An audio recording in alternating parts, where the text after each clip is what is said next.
Hello, everybody. Hi, Nina. I am having a great Wednesday. I hope you're having a good one, too. Um, so, last stream was a lot, and I want to hope that today will be more chill or happier somehow, but I somehow kind of suspect that's not going to be the case. Hi, Henry. Henry and I were just watching The Summer Hikaru Died, like all the current episodes that are out. And so I'm having feelings about that, and I'm having feelings about last stream. Um, we're just having all the feelings today. But like, I'm also really excited to just find out what's happening, especially with Murong Lian just like showing up again. Yeah, it's so good if you can handle horror. It's like a really good like queer horror. Um yeah, I sort of wonder if we're gonna have any more joy at all in the rest of this volume. Meat Bun is gonna just like hold out until the very last one. I can sense it, but I could also be wrong. Um but yeah, so we're starting today on page 183, chapter 178, which has an interesting title, a concerning title. It is Forced Abdication.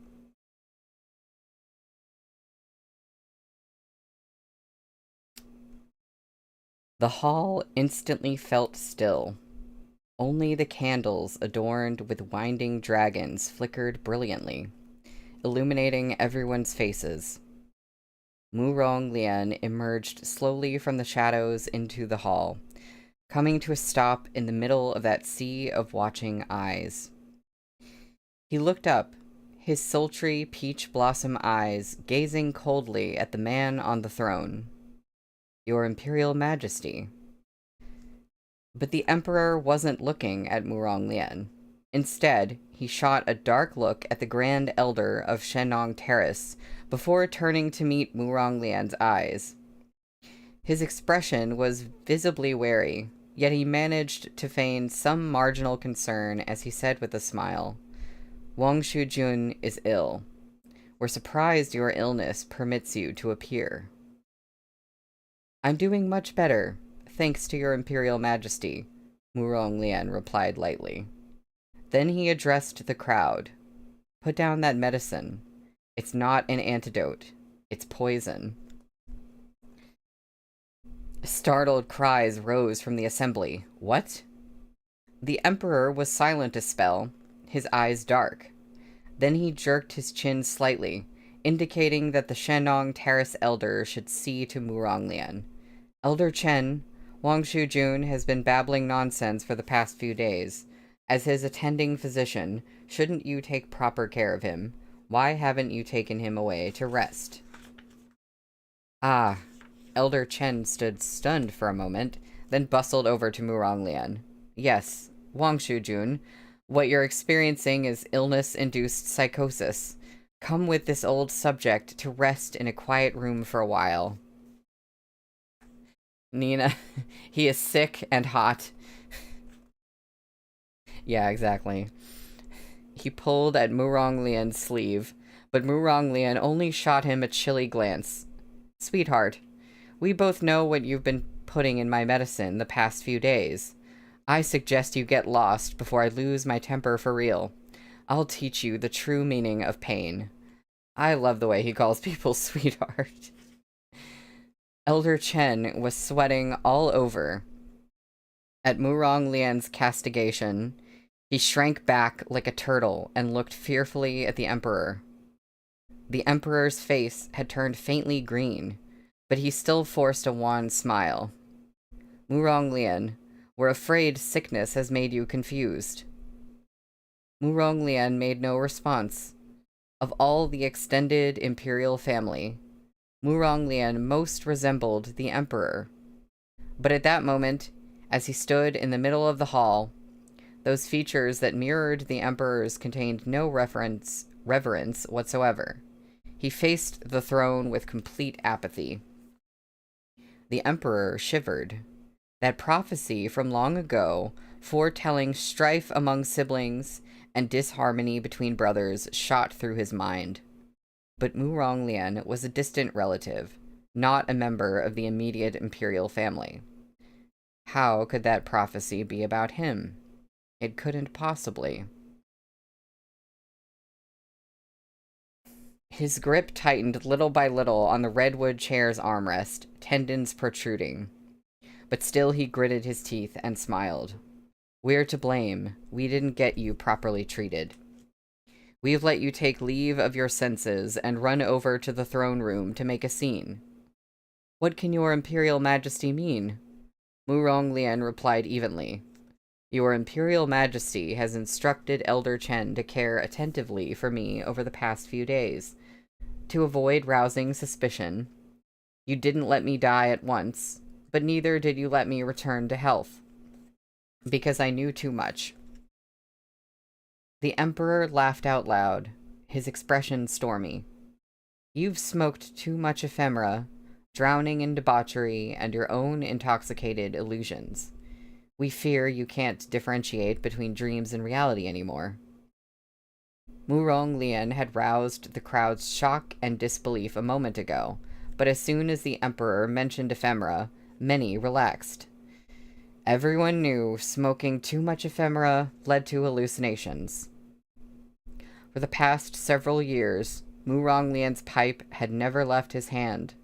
It was reasonable to imagine he'd passed the point of no return. The Emperor had insinuated that Muronglian was addled. Given how he looked right now, sapphire robes in disarray with a general air of dishevelment, he really did look like he'd gone mad. But Moshi thought otherwise. He knew too well what Muronglian looked like when he was serious. Though he never appeared particularly proper, his expression in those moments, as in this one, was ruthlessly cold, like a vulture wheeling under gray skies. And now that Moshi understood the Emperor's motives, coupled with that vague sense of wrongness from Jiang Fuli, he knew Muronglian wasn't insane. It was the Emperor who wished to paint him as a madman. The words of a madman, naturally, weren't to be believed. Feeling a tug on his sleeve, Moshi turned to see Gumong, gazing blankly at Muronglian. Something in his heart shifted. What is it? He asked. Gumong couldn't answer. Lips pursed, he stared without focus. At last, he said, He looks familiar. When I was locked up and everyone said I assassinated someone, was that him? Moshi patted his hand to comfort him. You didn't do that. Gumong fell silent again, his blue eyes pinned unblinkingly on Muronglian. He blurted, I have to yield to him. What? Gumong seemed as surprised as Moshi by his own reaction. I remember that I need to yield to him, that I can't hate him. Then, with some frustration, but I don't remember who he is. As the crowd murmured, Muronglian whipped his head around. His gaze shot past everyone else and fixed directly upon Gumong's face. In his current state, Gumong couldn't identify what expression Muronglian wore. It seemed to contain irritation, competitiveness, recognition, relief. All these emotions flitted over his face before blending together. Gumong's eyes flew wide as he looked at Muronglian in mild bewilderment. His head pulsed with a dull ache. Muronglian's bloodied face by the moonlit riverbank flashed before his eyes. He saw this man reach out to shove him away. Run, otherwise you'll never be able to explain this. With a muffled groan, Gumong raised a hand to his own throbbing temple. You filthy slave. You dare touch my dad's things? Take it off. Once you put on the slave collar, you'll forever be Murong Lian's dog. The piercing voice he had heard throughout his youth stabbed into his skull, filled with malice, suspicion, covered in thorns. But in the end, the sound morphed into a woman's gentle words. Amang, you owe them your life. Your Auntie Lin can't explain many things, but please don't resent that mother and son too much, okay? And Murong Lian's hoarse urging when he'd been attacked. Run. Gumong lowered his head and grimaced, clenching his jaw, eyes glassy. Noting his strange behavior, Moshi asked, Are you okay?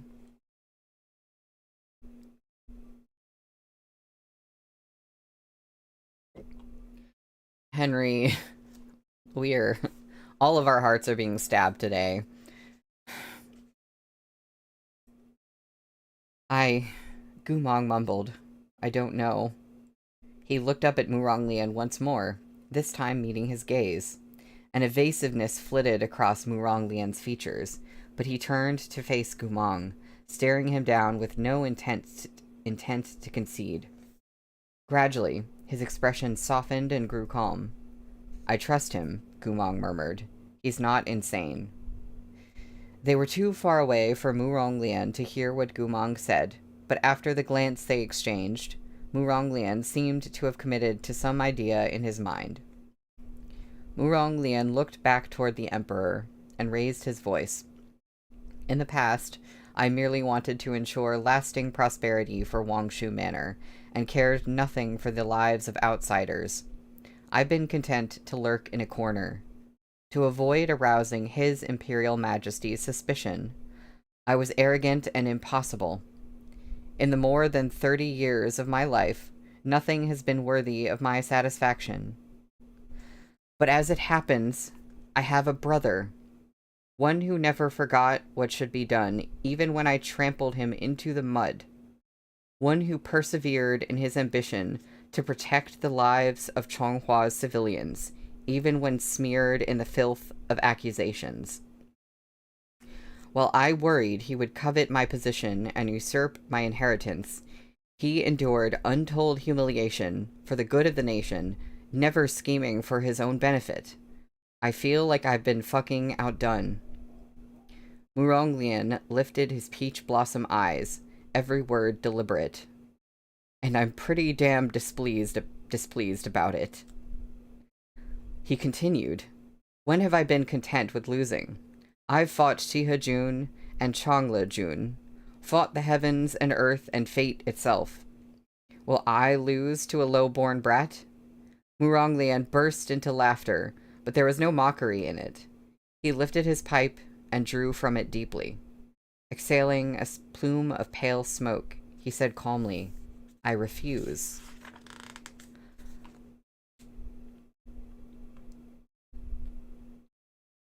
The Emperor narrowed his falcon-like eyes. Murong Lian, that's enough. Murong Chen. When this name was spoken aloud, the entire hall burst into a terrified furor, while the Emperor's face turned pale as ice. No one had heard those 3 syllables in the throne room for a very long time. Though, of course, everyone knew that this was the Emperor's name. Addressing the Emperor this way in court was a crime punishable by death. Murong Chen, Murong Lian repeated slowly, enunciating with perfect clarity. You'd better listen up, he sneered. Everyone's always called me a spoiled brat, but today I've had a change of heart. For once, I insist on being a hero. You're the furthest thing from a hero, the Emperor roared. Murong Lian sketched a mocking bow. You flatter me. You, on the other hand, are the closest thing to shameless. The Emperor bit back his overwhelming rage. Murong Lian, he spat, do you seek death today?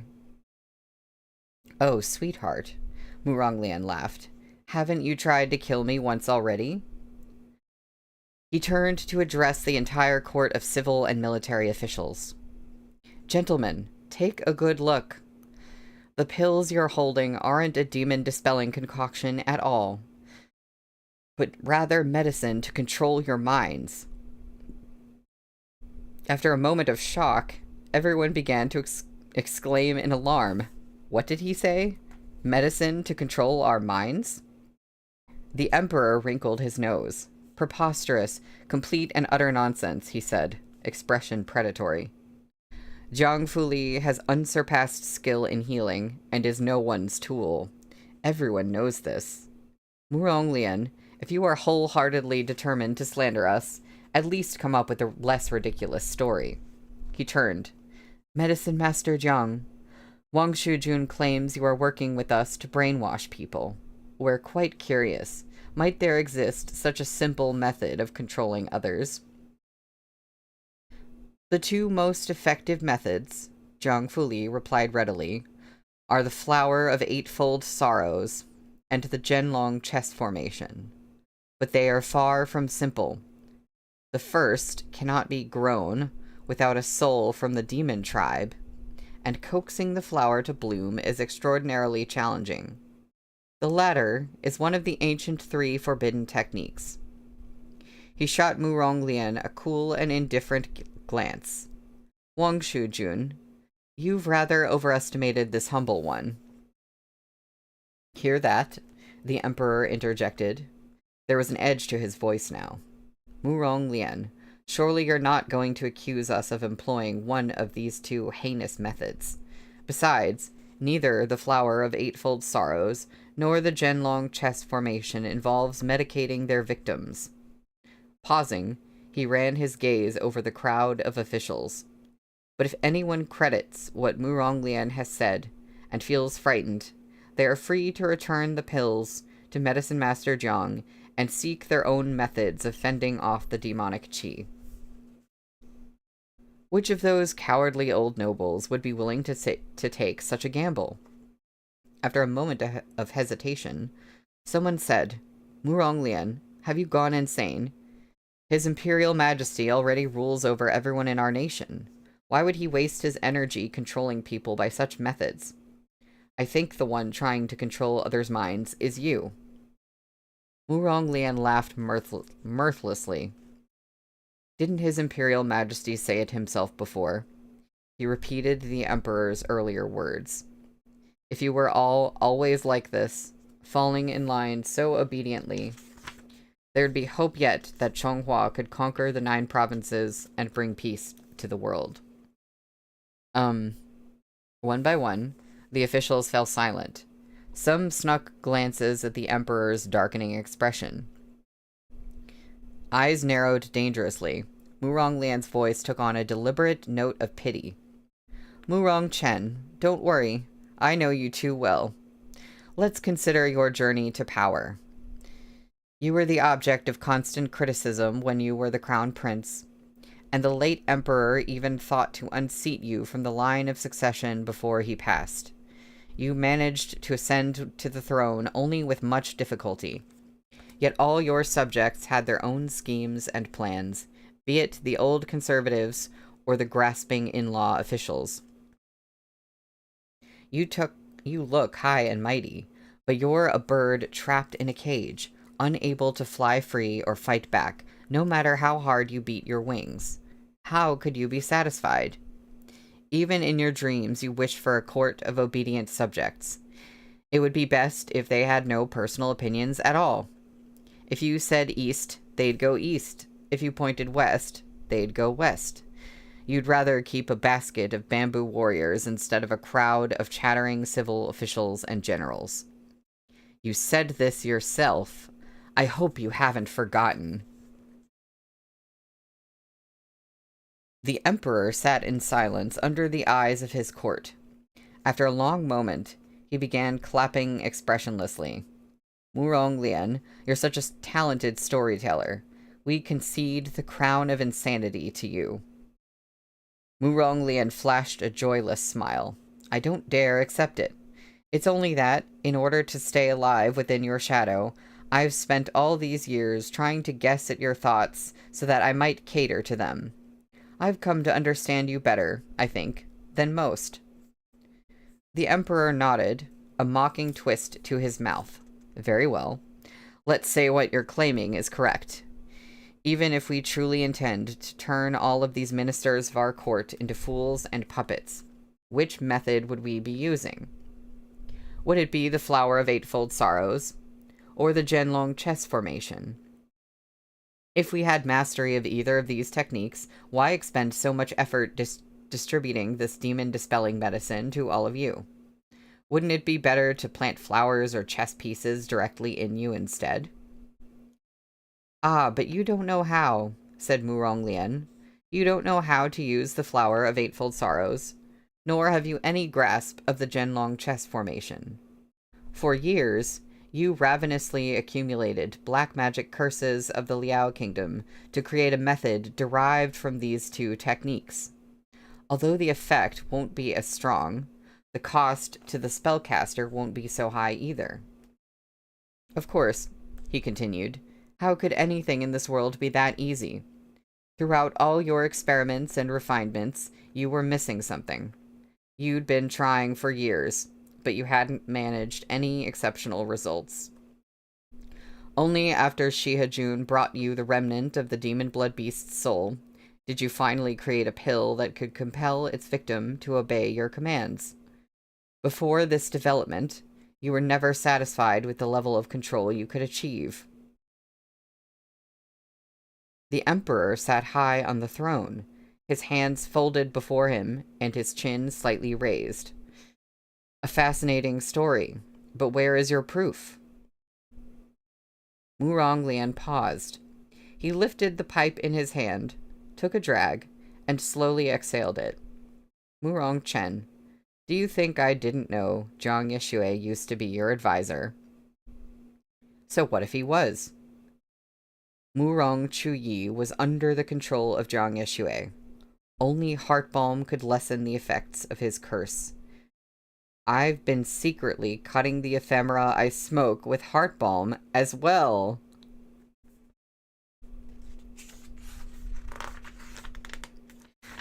He continued, in an indifferent tone, "Murong Chen, 3 years ago, you slipped a mind-controlling medicinal powder into my wine. You thought your formula was ineffectual, but that's not entirely true. It wasn't perfect, but it did affect me. Since then, I've been relying on ephemera to maintain my lucidity."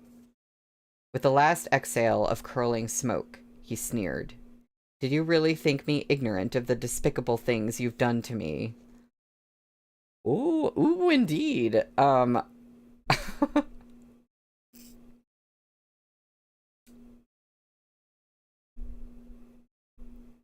Ooh.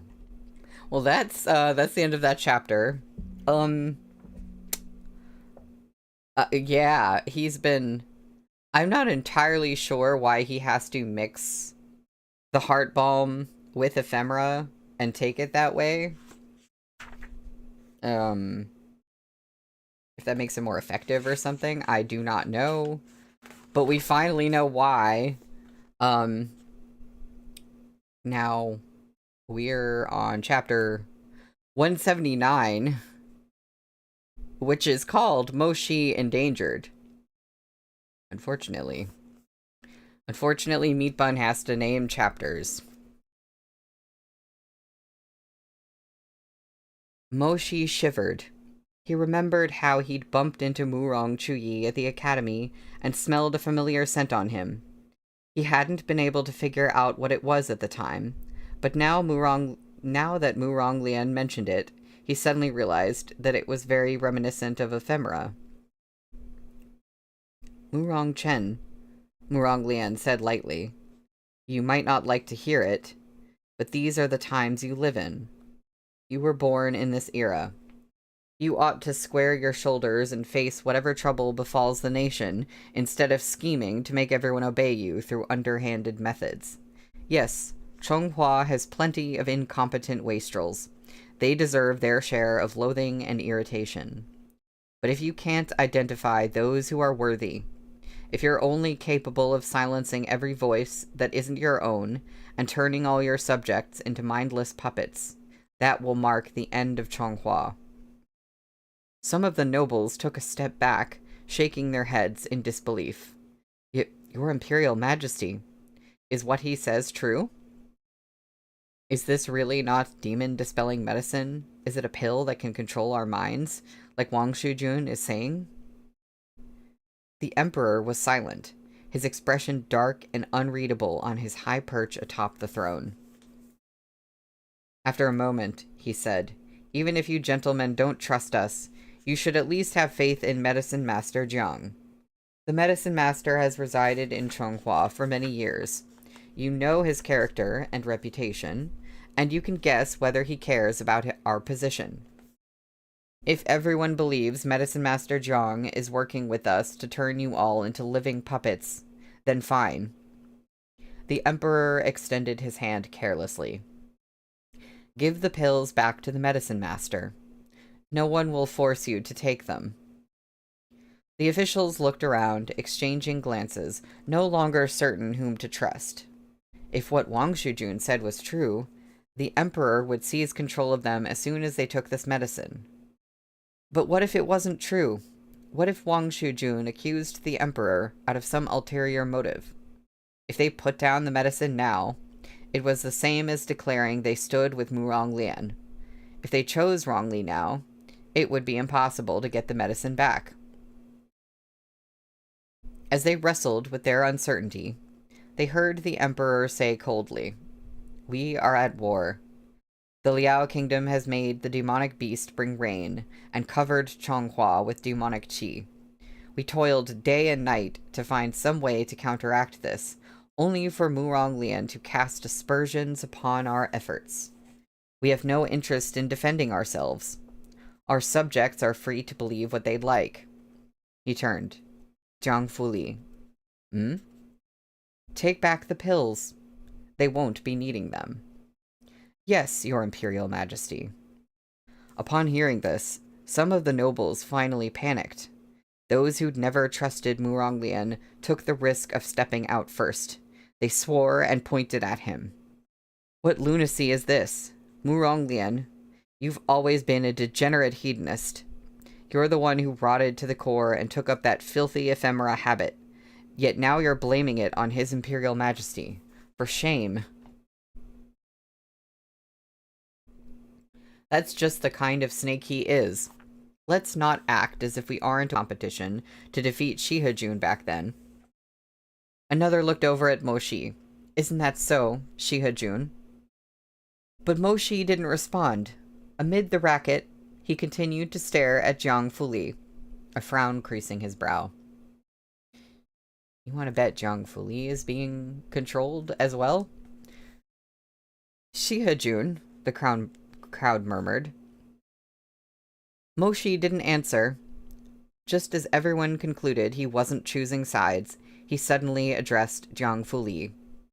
"Medicine Master Jiang, you would know better than anyone whether or not there are large quantities of heart balm in Murong Lian's pipe. Why not examine it for us?" Murong Lian turned to glare at him. "Moshi, what do you mean by this? This Jiang guy is clearly Murong Chen's lackey. You want him to examine me?" But Moshi insisted. "Medicine Master Jiang's operated a healing hall in Chonghua for many years. I don't think it's necessarily as you say." "Moshi, you insolent." Even Gumong tried to hold him back. "Moshi, this isn't right," he said softly. He's got some kind of plan.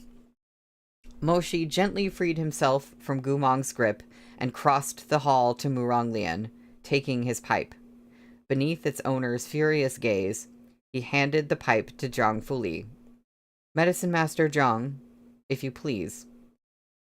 After a moment of silence, Jiang Fuli took the pipe and picked out some loose ephemera from the attached pouch, placing it in his palm for careful scrutiny. It was dim in the hall, and the lamps flickered fitfully in the wind. Everyone watched with rapt attention as Jiang Fuli inspected the leaves Murong Lian was smoking. Yet it was this that allowed Moshi to finally confirm his suspicions. In the moment, Zhang Fuli raised his head, intending to speak. Moshi summoned the holy weapon Shuairan, transforming the snake whip into a sword with its blade pressed to Zhang Fuli's throat. The crowd of officials gasped at this unexpected turn of events. Shihajun. This is... Zhang Fuli narrowed his almond eyes. Shihajun, what do you mean by this? Medicine Master Zhang, aren't you night-blind in your left eye? Asked Moshi icily. The crowd stared in surprise. Indeed, wasn't Zhang Fuli blind in one eye after nightfall? Medicine Master Zhang, Moshi continued darkly. In the past, you needed a Liuli eyepiece to see when the sun went down. Are you about to tell me you've suddenly recovered from the night blindness that's plagued you for years? Or will you admit that...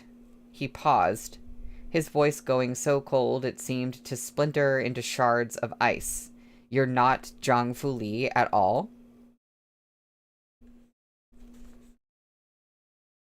Wait, Henry, a virginity sword? Forgot about that. The officials reeled back in terror. But it was just as Moshi said. Zhang Fuli was night-blind, and his condition was very peculiar. He couldn't see with his left eye as soon as night fell, no matter how bright the lamps were burning. He had to put on a Liuli eyepiece to go on as usual. That sounds like some kind of curse. Zhang Fuli's expression shifted slightly. This humble one has traveled far and wide across the land. What's so strange about having cured my own illness? Did I need to personally notify Shihajun when I did so? But no one's suspicion was allayed by this explanation. Zhang Fuli had lived in Chonghua so many years, and his night blindness had never been cured. What were the chances he had coincidentally cured himself at the most improbable moment? Oh, Moshi answered. Then I must congratulate Medicine Master Zhang. Zhang Fuli swept his sleeves back, snorting. There's one more thing I'd like to ask Medicine Master Zhang. Previously, you examined Gumong and mentioned that you'd had a patient before with a similar mark on their shoulder. I'm not sure if Medicine Master Zhang remembers what that mark looked like. The hall was silent. Only the sound of the dripping water clock echoed in their ears. Moshi waited a long time. When Zhang Fuli didn't respond, he remarked coolly, How forgetful you are. This suspicious conversation seemed to have opened the floodgates. One by one, others began to ask Zhang Fuli about things only they and Medicine Master Zhang knew. Under the onslaught of questions, Zhang Fuli's expression grew uglier and uglier. Moshi still held the Shuairan sword at his throat. He could feel Zhang Fuli's spiritual flow growing more and more unstable amid this chaos, until it became nearly uncontrolled. Moshi shivered. Withdrawing his sword, he leapt backward and shouted a sharp, Watch out! Some onlookers reacted too slowly to dodge, but in the instant Moshi landed, he threw up layer upon layer of barriers. At almost the same time, dazzling silver light erupted from where the foe Zhang Fuli was standing. The storm of spiritual energy funneled up like winter wind on the frontier, slamming against the barriers with a terrifying crash. What is this? A monster? It's a monster. A blood-curdling scream tore from the center of the blinding light, its sound piercing the roof and shooting toward the heavens. The howl of the evil beast brought with it a burst of pure and potent spiritual energy. The elderly, the frail, and those with weak cultivation felt their chests shudder. Some collapsed to the ground, and others spat up blood. Murong Lian's lips were blood-stained as well. He slowly retreated to stand beside Moshi and Gumong. He first looked at Gumong, but he found meeting Gumong's azure blue gaze too awkward, and so he turned to Moshi with a frown. What the hell is that? Moshi stared at the silhouette sharpening within the white whirlwind. Probably the remnant of the demon blood beast's soul that we brought back for him. As if to confirm his theory, another violent wind rose, and the frantic spiritual flow exploded outward. With a massive boom, it blasted a hole in the ceiling of the throne room as the officials shouted and scrambled out of the way. In the downpour of rustling sand and stone, that beam of white light soared up and out of the roof. Beneath the murky night sky, it transformed into a massive whiskered beast with eyes like golden drums. The creature had the head of an eagle and the body of a dog, its wingspan as great as that of the legendary bird, the pung. Where it flew, thunderstorms followed. The skies above the capital were already beginning to rumble. It looked downward, its massive blue pupils like two jeweled mirrors filled with bright light. Those eyes shone down through the broken tiles and roof beams onto the myriad expressions of the feast attendees. Someone screamed, It's that demon chimera that brought the rain. It wasn't an evil beast from the Liao Kingdom.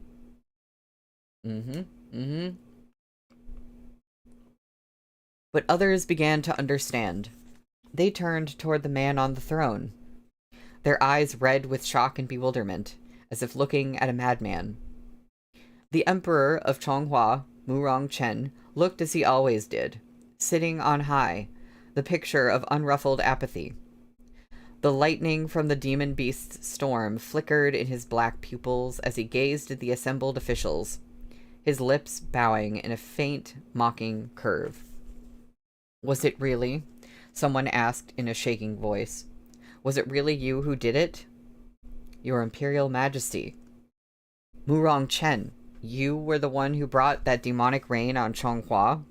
It had nothing to do with the Liao Kingdom at all.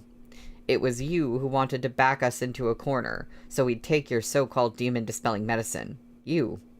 You created this evil beast. The questions came like the onrushing tide. The Emperor's smile was fixed, his pale, handsome face suffused with a restrained mania. He interlocked his fingers and said mildly, We gave you a chance, hoping you would be obedient. We waited many years, but none of you took advantage of the opportunities we presented you. It was time for decisive action. Murong Chen, have you lost your mind? Even the Liao Kingdom has only ever used black magic curses against outsiders. But you, the ruler of our nation, wanting to make your subjects and your people obey you, didn't hesitate to refine a demonic beast to harm the civilians of your own country. You deceived your officials into taking your medicine, and lured them deeper and deeper into your interlocked traps. How? How could you be so evil? You are unfit to rule. The truth burst explosively to the surface. No matter how cowardly they might have been, everyone at the scene, nobles and officials alike, blazed with an unstoppable rage, their faces twisted with fury. Incompetent. Worse than a beast. Murong Chen scoffed. What do you plan to do about it? Will my beloved subjects force my abdication? Oh, and now we get the forced abdication. Okay. Look at the evil you've done. Rashly cultivating dark arts and killing commoners for your own selfish aims. Yet you think you can still be emperor? Murong Chen, you're not worthy of the throne. Since when is it up to you to decide if we're worthy? Murong Chen burst into laughter, licking his lips and looking around like a predator. If you plan to overthrow me, you should first worry whether any of you useless imbeciles have the skill for it. He flung out a hand and commanded, Jing Chen, these subjects are disobedient. Kill all who rebel. This strange chimera he'd raised from the remnant of the demon blood beast's soul threw its head back with a shrill cry. In a blink, storm clouds gathered. Within the flying sand and forking lightning, the creature dissolved into a flurry of bright sword glares, winging toward the great hall. They heard the sound of the hall shattering. Brick and tile flew in every direction as the countless blades of spiritual energy smashed into the earth like a hailstorm. In their panic and fury, the cultivators beneath the onslaught opened barriers to fend off the attack, but the demon blood beast was too powerful. Even a chimera made from a wisp of its remaining soul was an impossible adversary. "Dad! My lord!" The scene devolved into chaos. Some of the less nimble old nobles had neglected their cultivation. The demon blood swords pierced them through before they could defend themselves, sending them to their deaths on the floor of the throne room. The great hall was filled with grieving wails and drawn-out screams. "Raise barriers! Hurry and raise barriers! Wah! Someone come help my dad! This demon is too powerful. I can't hold on anymore." Rubble and sword glares pelted down, destroying everything in their path. A small child who had accompanied his father to the feast sat frozen next to his father's corpse. Just as the child was about to be impaled beneath the second rain of swords, Gumong rushed out from behind the barrier. Muronglian jumped in shock. "Hey, are you trying to die?" Gumong's spiritual energy was gone, but his martial ability remained intact. He grabbed the child and bounded backward, ducking into Moshi's barrier formation, an instant before the demon beast Jing Chen's second wave of strikes landed. That child might have been saved, but others weren't so fortunate. Jing Chen's second attack was fiercer and more ruthless than the first. Many couldn't sustain their defensive barriers. Blood sprayed as the barriers shattered, and they died with their eyes still open. Moshi turned to look at the Emperor through the bloody storm. In the face of this carnage, the Emperor of Chonghua, Murong Chen, showed not the slightest ripple of emotion, as though this scene was no new shock, but had played out countless times in his mind. Or perhaps these people were really like bamboo warriors to him, pawns to be tossed or abandoned at any moment. As the tempered demon beast Jing Chen reared back for a third attack, blue light gathered in Moshi's palm. Staring at the Emperor, he snapped, "Tuntian, come." The scepter appeared from the air as the whale's call split the skies. The formidable holy weapon glowed as it materialized in Moshi's waiting hand. Tuntian's whale form gathered shape, beating its massive tail as it transformed into a barrier that enveloped the entire throne room. Jing Chen seemed terrified of Tuntian's spirit. It called back its countless sword glares and returned to its original form of a winged hound. It growled threateningly at the illusory form of the massive Tuntian, but soared higher into the clouds, too afraid to rashly engage the great whale. Under Tuntian's protection, everyone in the hall caught their breath. Some collapsed panting upon the floor, while others raced over to their fallen kin, with tears streaming down their faces. More were filled with boiling hatred, charging recklessly toward the throne, intent on killing Murong Chen. Murong Chen. "Dad, wah, Dad." The tables had turned, yet disconcertingly. Murong Chen showed no hint of fear or surprise. He looked down with an eerie calm, his gaze coming to rest on Mo Shi. A faint smile danced at the corners of his mouth. Murong Lian narrowed his eyes. "Why are you smiling?"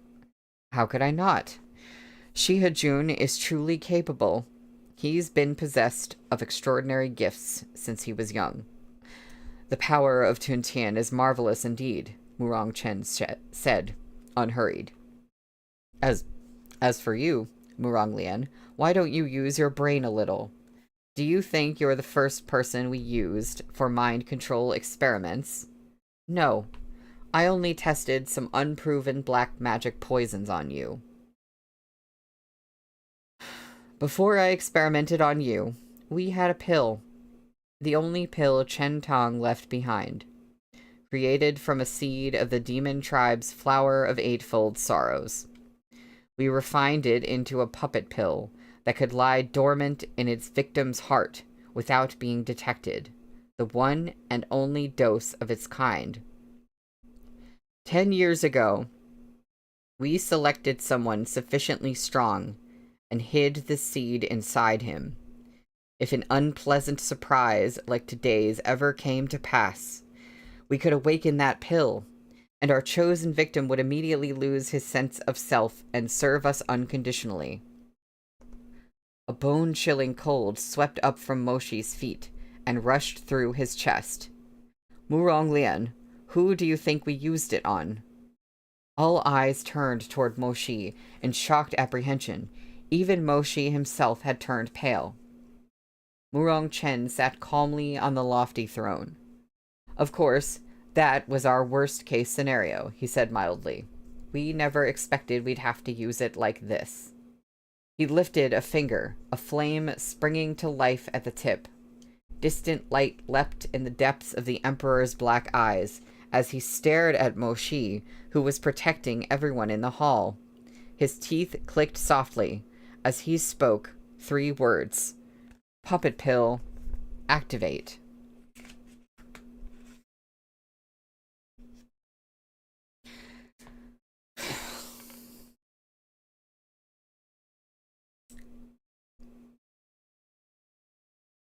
See, that's the end of the chapter. See, I was sitting here being worried about the oath. The oath that, Moshi took. You know, that he can't go against the Emperor. And I was worried that that was going to come into play. But we've got something worse, I guess?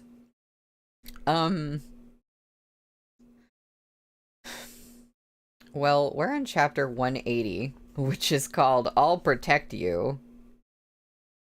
But, I'm not sure if I should take a break before reading this chapter or after. Does anyone have any opinions on that?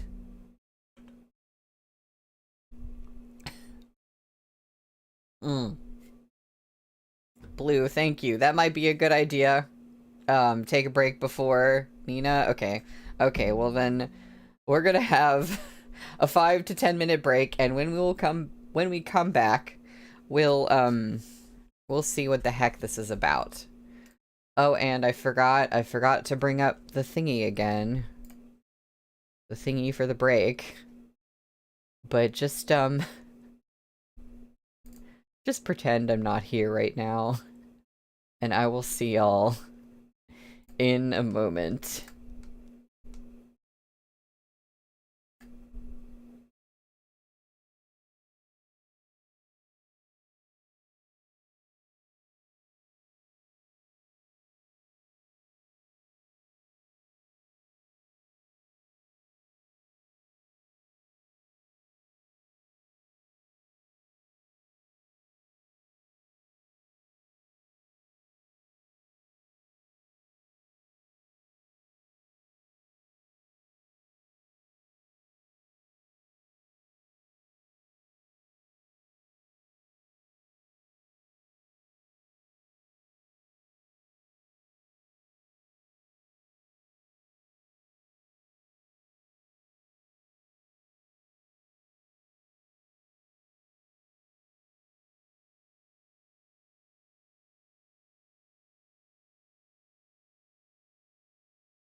Hello, I'm back. I'm back and I'm very much not ready. Not ready at all for anything. We are on page 205 for chapter 180, which is called I'll Protect You. I wonder who said that. The Emperor's command struck fear into the hearts of all who heard it. Gumong's mind was damaged. He didn't understand what exactly was going on, but judging from everyone's reactions, it had something to do with Mo Shi. He was afraid Mo Shi would be hurt, but he didn't know what to do. He stepped instinctively in front of Mo Shi, protecting him from a danger Gumong couldn't comprehend. Everyone other than Gumong had scattered to the edges of the hall, trying desperately to save themselves. It was no surprise. They all knew the terrifying extent of Mo Shi's power. If the Emperor took control of him, the consequences did not bear thinking about.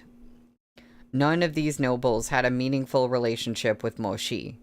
They had no reason to attempt something as futile as rushing over to protect him.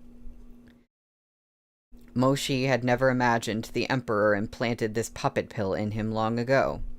Head ringing, he pushed Gumong away. Gumong merely stared at him through his clear blue eyes, refusing to budge. "Murong Lian," Mo Shi shouted sharply. "Take him away." "I won't go." Gumong struggled free of Murong Lian's grasp. "I'll protect you." Hot tears welled in Mo Shi's eyes. He turned away from Gumong and repeated to Murong Lian, "Take him away." At this, the Emperor sneered. The controlling demonic flame at his fingertips had swelled to a violent blaze. He mouthed the final words of the incantation, and brought his fingers together. Mo Shi pushed Gumong away. "Go!" The flame flashed white-hot, throwing its light over the Emperor's expression of long-cherished anticipation. "Enter the heart," he intoned. That brilliance burst into countless motes that shot through the air toward Mo Shi's chest. Gumong was frantic with worry, clumsily trying to shoo them away, like so many gnats. It was useless. The motes of light passed through Gumong's palms, gathering around Mo Shi with no sign of stopping. Gumong was about to cry from distress. Mo Shi. Murong Lian watched the situation grow worse. Fearing the puppet pill planted in Mo Shi would quickly take effect, he gripped tight to Gumong's sleeve and dragged him away. "There's nothing you can do," he said harshly. "The puppet pill is a medicine made from the demonic flower of eightfold sorrows. The only way to reverse its effect would be offering up your core's spiritual energy. It would take hours. Hurry and come away." Murong Chen's expression was twisted with derision. "If you wanted to leave, it's too late," he said nonchalantly. Those glowing, scattered lights gathered within Mo Shi's body.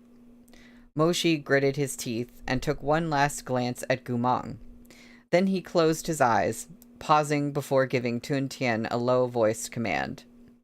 "Kill your master."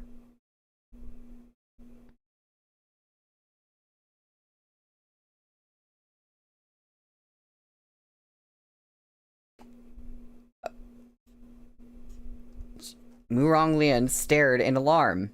He looked up at Mo Shi as he realized Mo Shi was ordering Tun Tian to eliminate its wielder as soon as he lost his mind. "Fireball." Mo Shi glanced up at him. "Take Gumong away." At the same time, Murong Chen tapped his fingertip in mid-air and said, "Obey." The white light blazed whiter still. Tun Tian swam through the night sky, flipping its tail in agitation, as if ready to swoop down at any moment. The roiling spiritual energy flow forced the observer's eyes closed, as the light grew brighter and brighter, stronger and stronger. Gumong looked at Mo Shi, surrounded by these beams of light, at the expression on Mo Shi's pale face. Moshi, he cried without thinking. Don't go over there, Muronglian cried, dragging him back. Yet as Gumong struggled, that ball of white light suddenly flickered erratically. With a boom, it scattered into motes of brightness once more, drifting through the air. Murong Chen's eyes flew wide. The rest of the hall was similarly stunned. What happened? The white lights that had been moments away from engulfing Moshi's mind fluttered down like fireflies, winking out one by one until they all fell dark. The throne room was silent again. Under the flickering light, Moshi looked up in confusion, bringing a hand to his chest. He hadn't lost his mind and become Murong Chen's puppet as he thought he would. Was it because the pill Murong Chen had refined so long ago lost its effect? Or... Murong Chen jumped to his feet, flipping the table and sending the surviving cups crashing to pieces. His expression had changed. He was no longer calm. His eyes showed shock, fury, and disbelief. He gnashed his teeth, speaking as though his voice was crushed between them, the words coming out as dust. How can this be? Back then, we saw you take it with our own eyes. It's impossible. Impossible. As he thundered on the dais, he heard a soft sigh. That gentle sound hadn't come from anyone in the hall.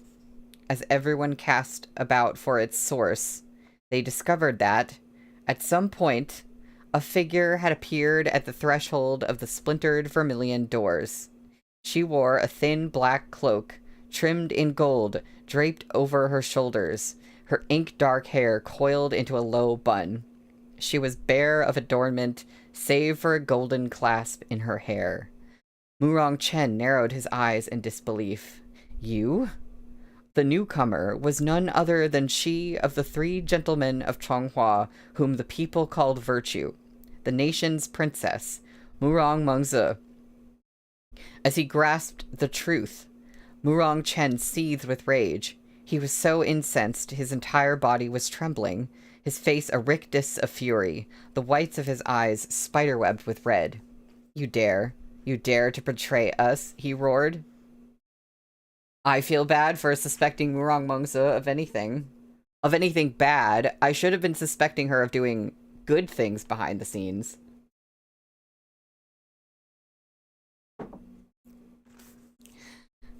Mengzi's expression was placid, touched with a coolness that might have been pity or sorrow. She shook her head. Imperial brother, it's you who have overstepped. She strode into the hall, frowning up at Murong Chen. I urged you to stop this long ago. It was you who refused to listen. Instead, you stooped to this base ruthlessness. Murong Chen, Chonghua doesn't belong to you alone. Why haven't you realized this yet? She came to a stop at Murong Lian's side, a clear signal that she had chosen to stand with Murong Lian in this battle, and not with her other elder brother, Murong Chen. Murong Chen stared fixedly at the two of them. That prophecy of strife among brothers the fortune-teller once spoke of rumbled and echoed in his ears. Murong Lian. For years, he'd pretended to be an ostentatious and spoiled brat. Later, he feigned dissipation and depravity. Murong Chen had truly underestimated this distant brother of his. I like how he's not thinking in this moment, I've underestimated Murong Mengzi as well. Okay, then. Murong Lian glanced at Mengzi. Didn't you go to the hot springs? I didn't think you'd make it back in time. Mengzi smiled faintly, but said no more. Murong Lian's casual tone as he addressed her made Murong Chen's hair stand on end, his fury rising. Something clicked into place, and he narrowed his eyes in threat. Murong Mengzi, how long have you been helping him? Murong Lian's lazy reply came before Mengzi could answer. Not that long. She wasn't inclined to listen to me at first. If nothing else, You're Chonghua's emperor, and she is an obedient and sensible child. At first, she heeded your orders and kept a watchful eye on me. But you must have gotten anxious when she told you I planned to speak to Gumong, and you sent assassins after me by the river in Dazi. Murong Chen, it was this move that lost you the whole game. Do you imagine Meng Ze would like to see me dead?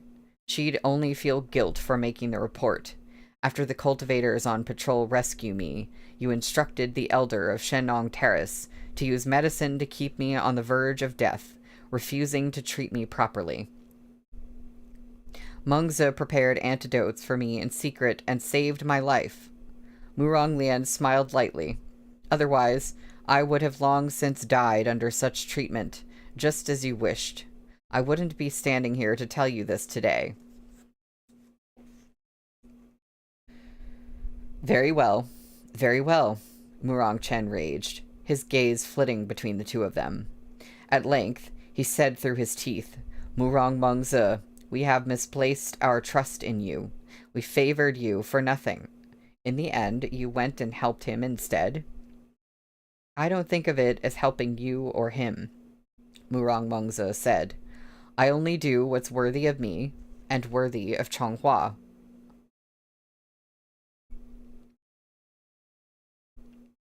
Murong Chen looked up and burst into laughter. Worthy of you? Worthy of Chonghua? His expression turned as vicious as a vulture's. Murong Meng Ze, you choose to aid a distant relative over your own elder brother by blood. Is this worthy of you? You accept the Emperor's favor and regard, yet you work with an outsider to force him to abdicate. Is this worthy of Chonghua? He snapped his sleeves, and those black and gold robes billowed around him. What a colossal joke. Chunge, Meng Ze replied, if you hadn't been so ruthless, I would not have gone so far. Ever since you took the throne, you've been obsessed with the notion of eliminating dissidents and exterminating every coward and villain in your court. Such a thing is impossible. Every living creature, even beasts, possess selfish motives and desires of their own, myriad ideas of their own. But they are wrong, Murong Chen raged. I didn't say they were right. Meng Ze gazed at him. Weakness, belligerence, greed, jealousy, none of these are righteous qualities, but it is not within our capabilities to change the desires of others, nor can we alter human nature. Instead of pouring your efforts into making these officials obey your every word, why not persuade them by becoming a worthy ruler and virtuous monarch? Guide your people by example toward a brighter future, rather than wishing for everyone to become your puppet or clay figurine and then force-feeding black magic to all who disobey you. Chunge, what Liange once said to me was correct. When there is only one voice left in Chonghua, that will be the nation's end. Whoa. Once said to you, Murong Chen sneered, so you are a two-faced backstabber. You pretended loyalty to me while scheming with Murong Lian. Murong Meng Ze, as one of Chonghua's 3 gentlemen, do you truly feel no guilt? Meng Ze was quiet a moment. She seemed to have tired of arguing, and was unwilling to get into particulars with Murong Chen. But beneath his repeated admonishment, she looked up and said, as a citizen of Chonghua, I cannot stand by and watch you commit mistake after mistake.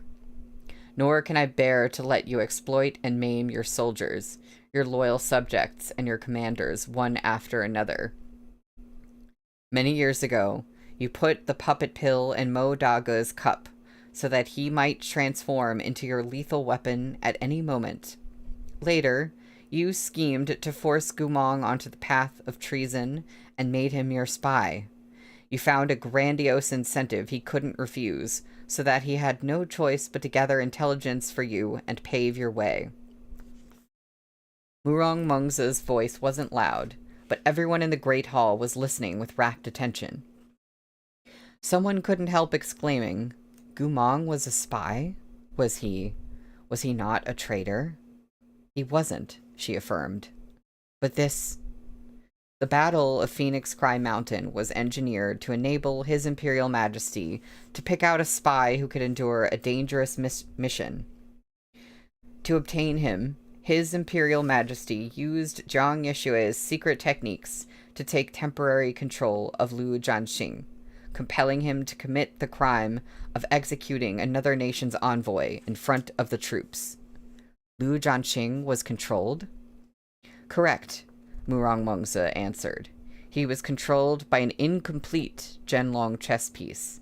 After Liu Jianxing was falsely accused and imprisoned, Gumong was backed into a desperate corner. At this time, His Imperial Majesty secretly ordered him to flee to the Liao Kingdom and feign surrender. He thus became a spy, hidden in the heart of the Liao Kingdom, who sent a constant stream of intelligence reports and secret black magic techniques back to Chonghua. This information was deeply shocking. Had anyone spoken these words before the court nobles at some other time, they would have been mocked as a madman. But the evidence of the current calamity was all around them, the dead and injured strewn over the floor of the throne room, while the demon beast Jing Chen still circled and howled in the sky. Tun Tian's protection alone kept the beast at bay. So even though Mengzi's words were unimaginable, they were taken seriously. Murong Chen still stood before the throne. His martial ability was far from the best in the room, and Jing Chen had been blocked by the great whale. For the time being, he couldn't stop Mengzi from talking. He stared at her distantly, perhaps contemplating how to refute what she said, or perhaps pondering ways to tear her open and rip her to shreds.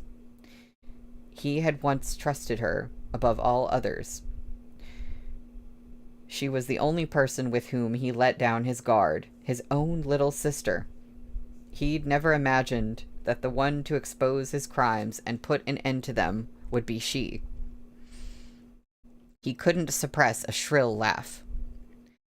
But if that's true, someone called from the crowd, Gumong was helping the enemy. He helped Murong Chen gather forbidden black magic techniques, and for what benefit?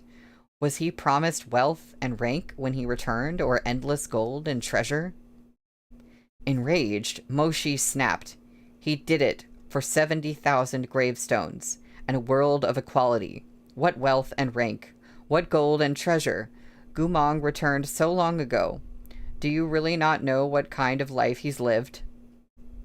Seeing Moshi grow furious, Mengzi stopped him with a raised hand. Shaking her head minutely, she said, when His Imperial Majesty convinced Gumong to go to Liao, he didn't tell Gumong his true goal. At the time Gumong accepted his orders, he thought His Imperial Majesty wholeheartedly wished to thwart the Liao Kingdom, and that he sought to know his enemy in order to defeat it. That's why he sent report after report to Chonghua. Of course he knew he was being used, but at the time he hadn't thought His Imperial Majesty's selfish motives went so far. So, the same voice asked. Gumong had no idea Murong Chen wanted to use black magic curses for his own ends, that he even wanted to use black magic curses to control his subjects. Correct. He did not know. No, Mengzi. It was Murong Lian who had spoken up. You're wrong about this. Regarding His Imperial Majesty's desire to use black magic against his own subjects, Gumong may not have known it at the beginning, but he became aware of it later. Hearing this, a furrow appeared between Moshi's slender brows. How can that be? If he knew, he would have exposed it to Chonghua. But Murong Lian shook his head. He had no way of sending word to Chonghua. Reporting it would have been pointless. He would have thrown away His Imperial Majesty's trust for nothing. But he did indeed discover it early on. After a pause, he said under everyone's shocked gazes. Fireball. Gumong discovered our emperor's true ambition long ago, before the Battle of Dongting Lake, before he stabbed you. The Empire's beast of the altar isn't some idiot who let himself be continually exploited.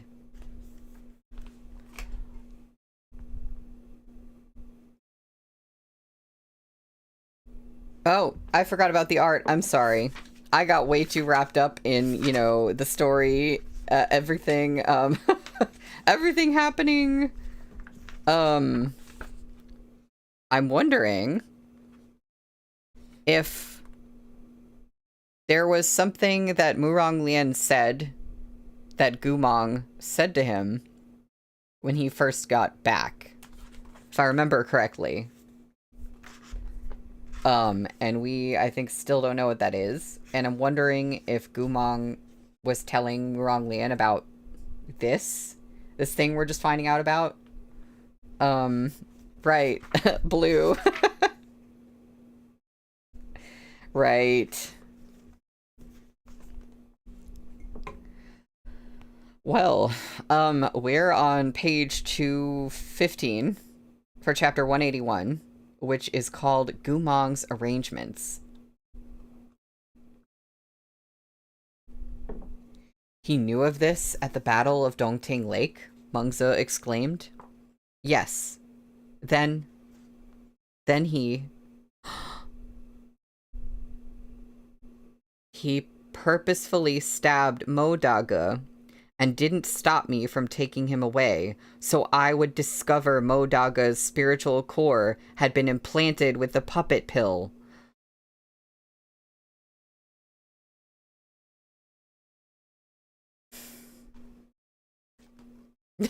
I'm sorry, I just... That makes sense, because this whole time I was kind of wondering, did Gumong have to stab him, like fully stab him in the heart to like keep up the charade?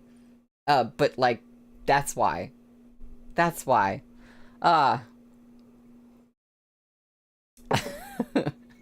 Also, hi Aspen Tree. I don't know if I've seen you in chat before. It's good to see you. And I think, wait, Blue, you finished the novel, right? And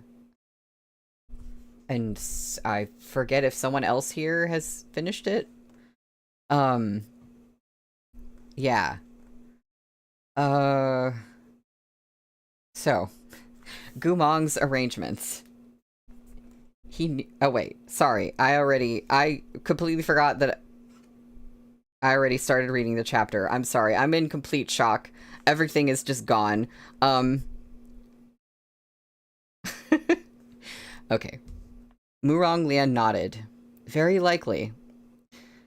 Precisely because I had to heal the injury to Mo Daga's core. I discovered the puppet pill and did everything in my power to cut it out, Mengzi murmured. But I never reported it to His Imperial Majesty. I found it suspicious at the time, and only after investigation did I discover it was His Imperial Majesty's own secret scheme. She turned to Gumong, completely oblivious as to the events of his own past, and her face paled. You did it on purpose. Gumong looked back at her in confusion. What? Did what on purpose? Impossible, Moshi shook his head. I read the letters Gumong wrote to His Imperial Majesty. He sent intelligence reports throughout all 5 years. If he'd known about this, why would he willingly continue offering black magic incantations to His Imperial Majesty? Unless they were incorrect? But Fireball, did you not feel that Gumong's earlier letters contained large amounts of critical information pertaining to the use of black magic spells from the Liao Kingdom, while later ones only included reports regarding the war or political situation, and rarely discussed black magic techniques? Moshi thought back on the letters he'd read and realized it was indeed as Murong Lian described. Gumong knew if he were exposed, Murong Chen would silence him without the slightest hesitation, said Murong Lian. Or perhaps he'd forsake this first pawn and find another to gather secret techniques from the Liao Kingdom. Even once he'd seen through Murong Chen's aims, he never showed it, and sent letters to His Imperial Majesty as usual. But he became cautious. His letters rarely detailed any black magic techniques. If they were mentioned, he only wrote down a few points that seemed specific, but had no practical value. How do you know all this? Asked Moshi. Murong Lian filled his pipe with more ephemera, lit it, and took a drag. Haloed by a cloud of pale gray smoke, he said gravely, "Because Gumong told me." Moshi's expression changed. When? The day before he was sent back to the city as a gift for peace talks. As everyone stared in shock, Murong Lian went on. Don't be so surprised. His Imperial Majesty put me in charge of Gumong's punishment. The day before he returned to the city, I met with him in secret. On his way back from the Liao Kingdom? On his way back, right on the banks of the Fushui River. Faced with Moshi's silence, Murong Lian continued. Everyone believes the Liao Kingdom excised Gumong's memories and shattered his spiritual core, then removed 2 of his souls, leaving him in this bizarre state. A pause. But that's not true. The Liao Kingdom did ruin Gumong's mind to prevent him from exposing their secrets, but they didn't touch any memories that weren't relevant to Liao. So firstly, the Liao Kingdom wasn't responsible for destroying all of Gumong's memories.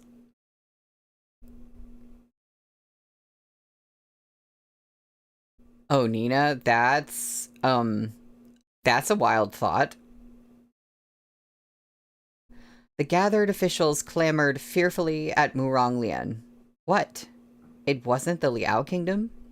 Correct. Secondly, everyone says Gumong's Correct. Secondly, everyone says Gumong's 2 souls were taken by the Liao Kingdom, but this is false as well. No one removed Gumong's souls. He gave them up himself for a different reason. He sacrificed them willingly. It had nothing to do with the Liao Kingdom.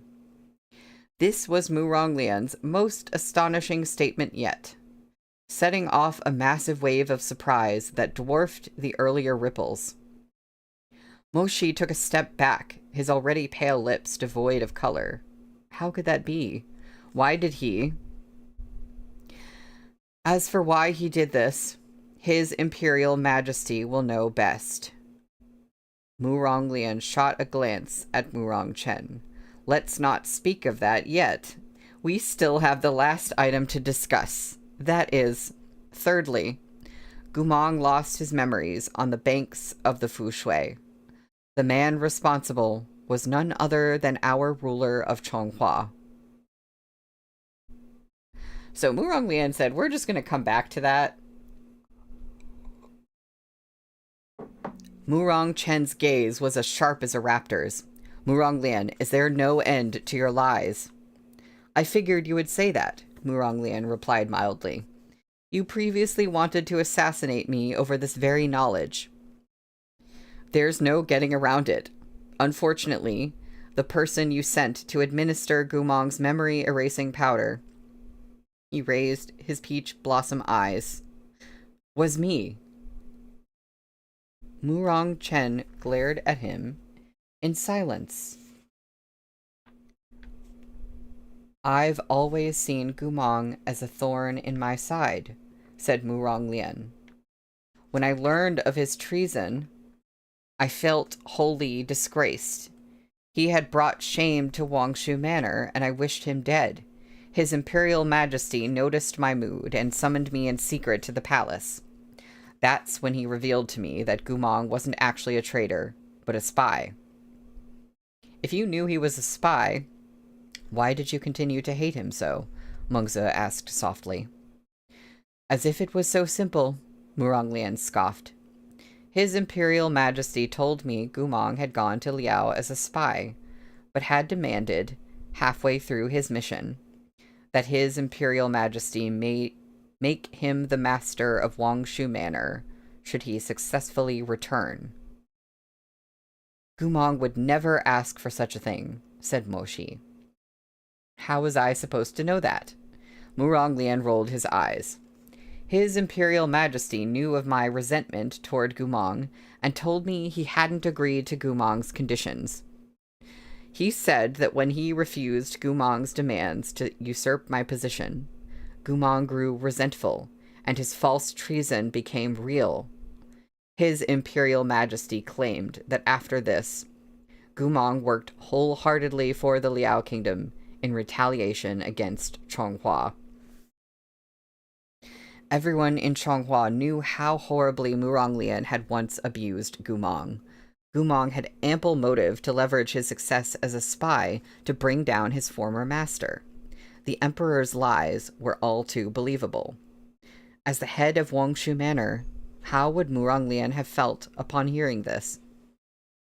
Of course, I was furious, said Muronglian, but I also found it strange.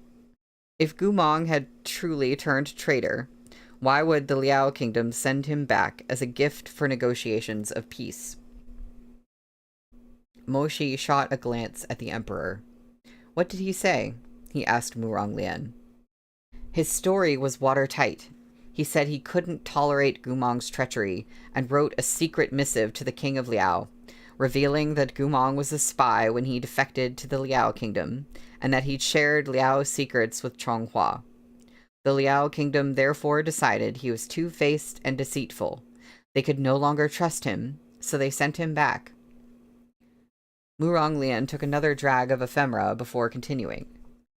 Murong Chen told me Gumong was a coward afraid of death. He had sensed the motives of the Liao Kingdom before they moved to capture him.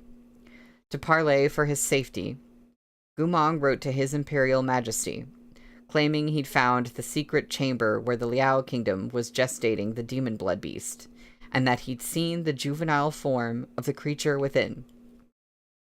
He was willing to use his soul to seal the beast and secretly bring it back to His Imperial Majesty in exchange for keeping his life. I completely trusted His Imperial Majesty and utterly hated Gumong. In my rage, I asked him if we seriously planned to accept this traitor's demands. That's when His Imperial Majesty told me Gumong had undergone black magic tempering. No one knew what kind of demon he might become if we rashly killed him, so our hands were tied. He'd therefore agreed to Gumong's proposal, but he requested that I do two things. The first was to secretly meet with Gumong before the squadron transporting him entered the city, and force him to hand over the soul box in which the demon blood beast was sealed. And the second? Asked Moshi. The second was the pill. For Gumong to have risen to such heights from his lowly birth was evidence of his ruthlessness and cunning, he said. We couldn't kill him due to the risk of black magic mutation. But if we allowed him to remain lucid, his lies would continue to influence those around him. The jailer, the overseer, and so on and so forth. Who knew what story he would spin with his skills? We had to destroy his mind and take his memories. This was the purpose of the pill. He ordered me to make Gumong take it after he handed over the demon blood beast's soul box. Moshi's fingernails sank deep into his palms as these truths from the past floated up to the surface.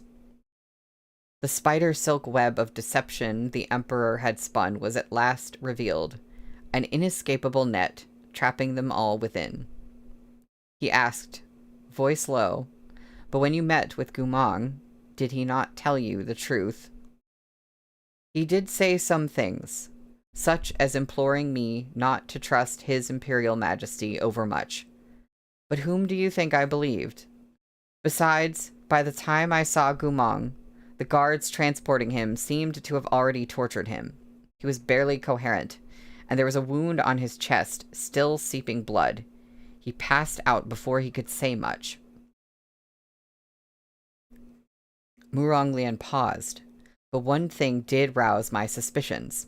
In addition to the soul box sealing the demon blood beast, he gave me something else. He told me to safeguard it, then find a chance to destroy it if I could.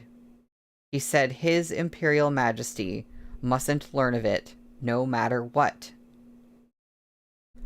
What did he give you? Asked Murong Mengzi. He didn't immediately respond. Instead, he looked up at Murong Chen on his lofty throne.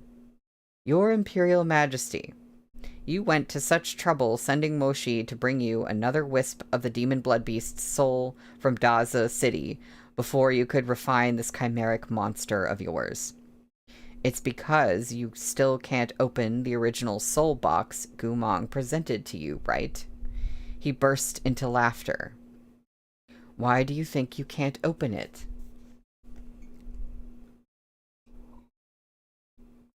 At this point, it was futile to keep pretending. Murong Chen glowered. Why? Murong Lian exhaled misty smoke and replied carelessly. Because Gumong forged that box with one of his souls, and he made some unique adjustments to it. You can't open it without the key. The key? That's what Gumong asked you to keep safe? Mengzi exclaimed. Correct, Murong Lian said. Back then, I decided to keep this matter to myself. He looked dispassionately at Murong Chen. Your Imperial Majesty couldn't open the soul box you took such pains to procure. You must have studied it for a long time without any success. It's a good thing I'm a suspicious person. I knew you were crafty, and I didn't fully trust you. Otherwise, you might have turned everyone in Chonghua into carved wooden puppets shortly after Gumong returned to the capital. Murong Chen stared at Murong Lian and ground his teeth. He burst into peals of ruthless laughter. Murong Lian, you trusted neither Gumong nor I since the start. That's right, Murong Lian replied carelessly. Have you ever trusted anyone? In this, you and I are the same, Murong Chen, Murong Lian said indifferently. We're both the type who trusts no one but ourselves. With this, his expression went distant. This farce has gone on long enough. It's time to kiss your dream of conquering the 9 provinces goodbye. I destroyed Gumong's key long ago. Murong Chen laughed for a long time. When the sound finally stopped echoing, he stared at Murong Lian through scarlet eyes. His gaze swept over the assembled crowd, Moshi, Gumong, Murong Mengzi, along with the rest of the subjects. At last, with an expression as foreboding as a resentful spirit's, he asked, Murong Lian, after so many years of study, do you really presume we never found an alternative method to open the soul box Gumong sealed?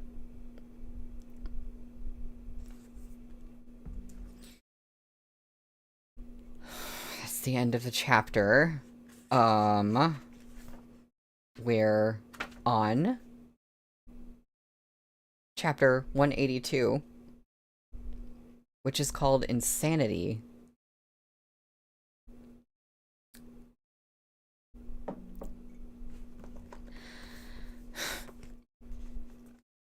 Murong Lian laughed derisively. If your Imperial Majesty could open that box, why would you have bothered to snatch the remnant of the demon blood beast's soul from Dazi? Besides, the Liao Kingdom has already reared a new demon blood beast. All it needs is a piece of soul and a source of power. If your Imperial Majesty were to open the soul box now, you'd gain nothing. Instead, you'd only make the Liao Kingdom's beast more powerful and hasten its revival. Murong Lian paused. You wouldn't be so stupid as to toil for someone else's gain. That depends on whom we are toiling for. Murong Chen's eyes were like two pools of venom, cruel and sharp. Murong Lian, you know me. We've always despised traitors, more than we feared outside threats. Murong Lian's expression flickered. Their emperor had lived in the shadow of that oracle's curse since he was young, and was constantly wary of those around him.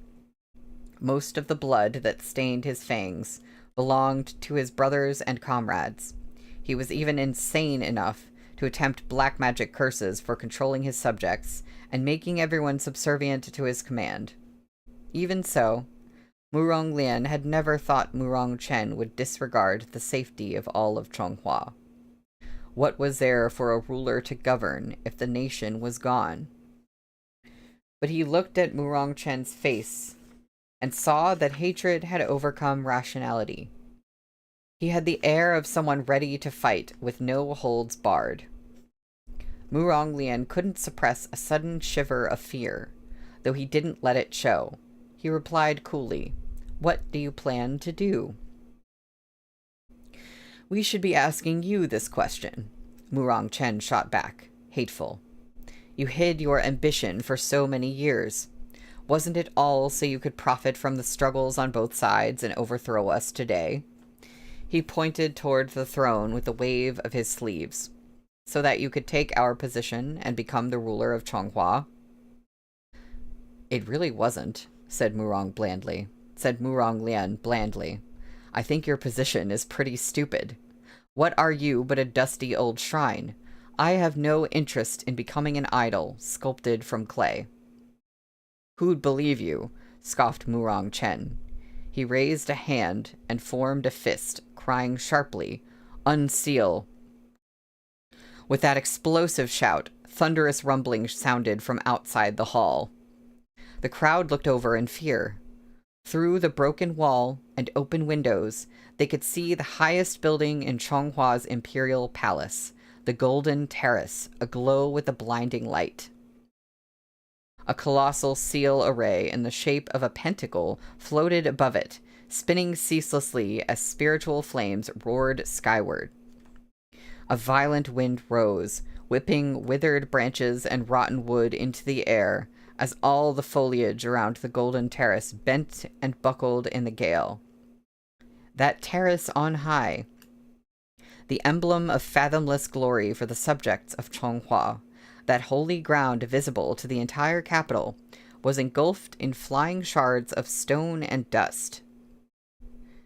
As the golden light steadily intensified, the pentacle seal opened. A box small enough to fit in one's palm, emitting dazzling radiance that belied its small size, flew out from a crack in the mountain to hover high in mid-air. "This is the soul box General Gu forged with one of his souls," Mengzi murmured. She heard a muffled groan behind her, followed by the thump of someone falling to their knees. Turning, she saw Gumong had crumpled to the floor and was coughing up a mouthful of blood. Moshi was at his side immediately, anxious. "Are you all right?" "Aye." Gumong seemed to want to speak, but the second he looked toward the distant soul box, he choked out another mouthful of dark blood and passed out in Moshi's arms. "Gumong!" Mengzi, being a healer, saw at once what had happened. He's affected by the soul box being unsealed. This box is one of the souls he's missing. General Gu can't stand its soul force right now, but there shouldn't be lasting harm. Her eyes widened. "Ah, if we can take the soul box and merge it with him again, his souls should recover a little." The Emperor cut in darkly. "Don't even dream of it." "Murong Chen, I have no interest in your position," Murong Lian snapped. "Come to your senses before you do something truly insane." Murong Chen snorted coldly. "Indeed, there's no need for you to take our position," he said, gnashing his teeth. "We would be an idiot if we thought we could still sit securely on the throne after today. Who doesn't know what happens to emperors who step down? We would rather tear this nation down with our hands than watch you step on our shoulders to attain its peak. Murong Chen, Murong Lian raged, Chonghua is your motherland. Because of your own selfish paranoia, you'd go as far as letting the treacherous Liao Kingdom obtain the power of the demon blood beast? You're perfectly fucking aware of what would happen if this creature were to reappear. Will you take all of Chonghua and the rest of the 9 provinces to the grave with you? Against all expectations, Murong Chen laughed maliciously. And why ever not? Rage surged through the crowd like a tidal wave. Even those who were useless and muddled along in ignorance found themselves heated at the Emperor's indifference. Cries of condemnation quickly filled the hall. Murong Chen, you're a monster. You dared call other people selfish? The most selfish and cold-blooded madman on earth is you. Callous and heartless. You wish harm on your loyal subjects. If you can't be emperor, you'd let the wolf into the fold and destroy the entirety of the 9 provinces? Murong Chen's laughter grew louder. Isn't this how it should be? If I'm not ruling, if I'm not the emperor, what does the 9 provinces or any of Chonghua have to do with me? You. When I lived in the harem, when my prospects were dim, when my father wanted to cast me aside, when my position was uncertain. In those years before I ascended the throne, and even after I became emperor, was there anyone who genuinely stood by me? Was there anyone who helped me think and plan, sharing in my triumphs and shouldering my concerns? All of you only ever saw me as a contender for the throne, as the crown prince, as the emperor. Who's ever seen me as Murong Chen? Who's ever cared about what I think? Even my own father tried to set me aside once he heard I was sick. Did he think what would happen to a discarded crown? Did he think of what would happen to a discarded crown prince after he passed away? Why do you think he never thought of it? Murong Lian cut in. When he secretly called me to his sickbed, he told me that if he declared me his heir, I had to treat you well. He knew your freezing illness was his fault. He felt remorse.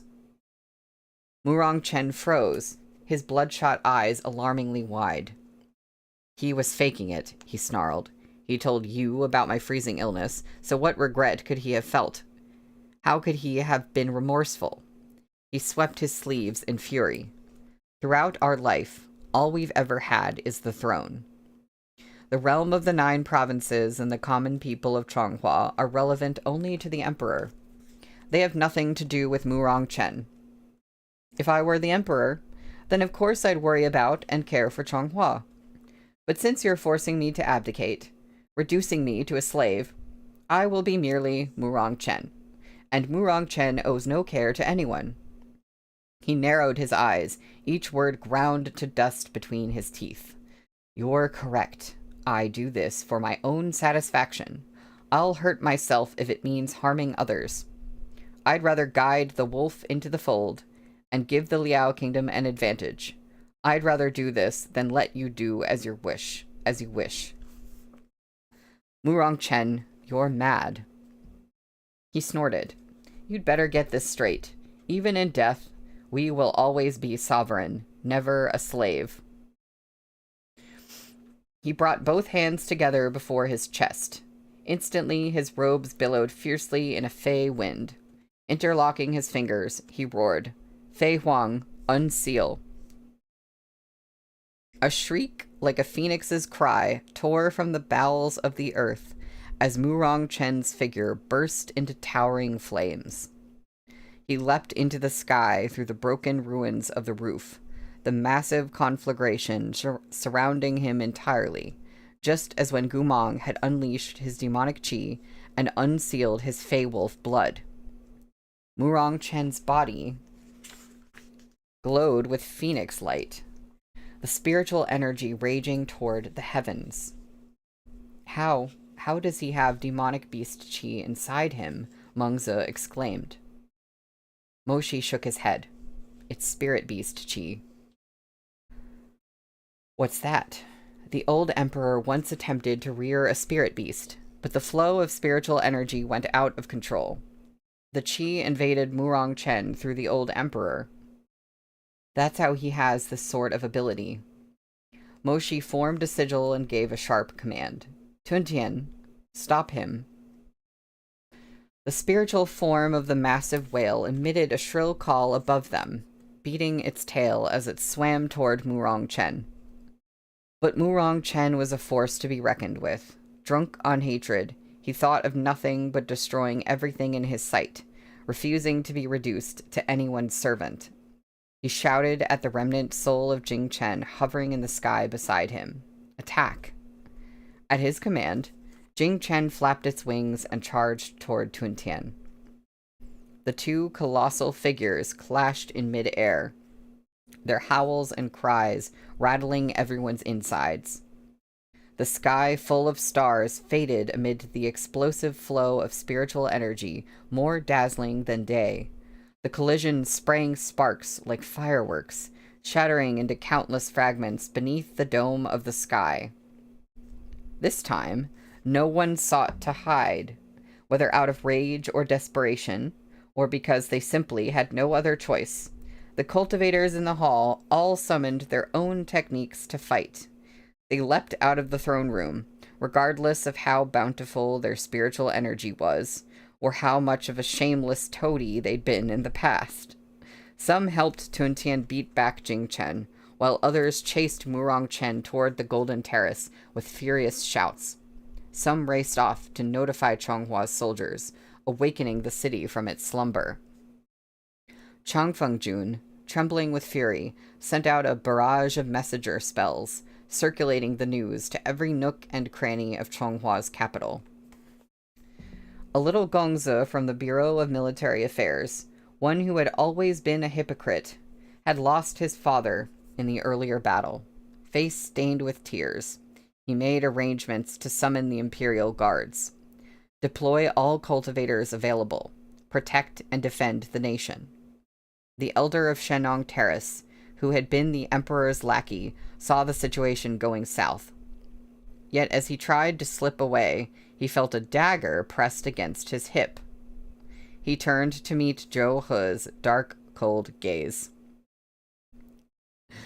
Henry, I know. Imagine waking up and suddenly the Emperor is a traitor and everything's on fire. Like, this is the craziest thing that has happened. How do you process that? Zhou, it's me, he sputtered. You know the Emperor forced both of our hands. I assisted him with Wang Shujun, and you helped him create the demon blood beast. Zhou He grabbed the elder by the neck and leaned in to speak low into his ear. I didn't put full effort into creating Jing Chen. Do you think something derived from one of the demon blood beast's souls would be this weak? I was never one of His Imperial Majesty's stooges, unlike you. Okay, this is very surprising from Zhou He. Zhou Xiang. But it was too late to say anything more. Zhou He had shoved the dagger through the elder's chest, with a spurt of fresh blood. Scarlet dyed his fingers. Zhou He licked his lips, eyes narrowing in satisfaction at the smell of copper, and yanked out the blade. The elder swayed briefly, staring blankly ahead, before collapsing to the ground. Zhou He raised the dagger Lie Ying and licked the tip of the blade. This guy. Conflict raged on all sides. Magical flames burst into the sky like volcanic eruptions, spreading from the palace throughout all of Chonghua. In the chaos, Mo Shi found Murong Lian and shoved the unconscious Gumong into his arms. Look after him. I'll go stop Murong Chen. Murong Lian shot Gumong a disdainful glance, clicking his tongue. I don't give a damn whether he lives or dies. He's born of the Murong clan, yet look at the state of him. Despite his words, he took Gumong from Mo Shi. Mengzi glanced at Murong Chen, in combat with multiple old nobles over the palace roofs. With his power now unsealed, Murong Chen was a formidable opponent. Those nobles' combined attacks only managed to slow him down. One strike from Murong Chen's blazing phoenix apparition, and the cultivators closest to him vomited blood and toppled, falling from the sky. "I'm afraid you won't be able to catch up," Mengzi said anxiously. "If he reaches the Golden Terrace, he'll sacrifice his own life to open the soul box." Mo Shi knew there was no time to lose. Without another word, he summoned Shui Ran and leapt onto the roof to swiftly chase after Murong Chen. So, that's the end of the chapter. There's not really any more time today. So, yeah, there's gonna be 2 more streams of this book, and then we're gonna finish this book, I think, yeah. In fact, it's looking like a similar thing might happen. The 6th stream, when I finish this book, there probably will be time for me to start Volume 7, which is the last volume of this series. So I'm not sure, but that might happen. So yeah. Next week, indeed. I hate to stop there, but I have to be honest, even though we're in the middle of action, it's not like a terrible cliffhanger. But yeah. So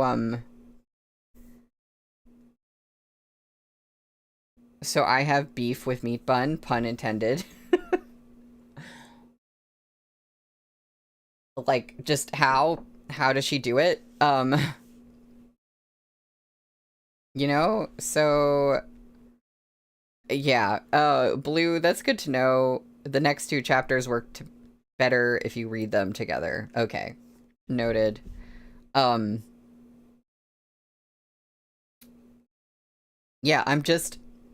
we just were given so much information. I'm like, I can't believe. I know at multiple points, I like audibly, like just genuinely gasped. I just, that was, I don't know. Maybe some people saw some of this coming, but like I didn't really. What's exciting about this, Blue, you just said Meat Bun Endgames, and we're like reading Arha with Brittany. Wait, we're in volume 6 of Arha too, which is kind of funny, but Arha is longer.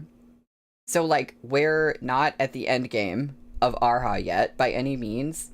But, like, meanwhile, over here, like I'm getting to experience a Meat Bun ending, like a Meat Bun endgame, and it's wild. So it just makes me wonder what else is to come in this series, and also what the heck is gonna happen in Arha at the end. I don't think I'll survive any of it.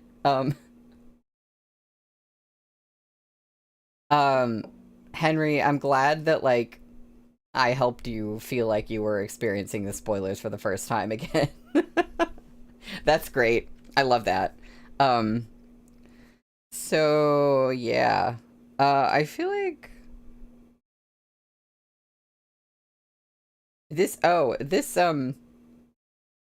I had thoughts about, the pouch that, Gumong has. The pouch that some important person gave to him.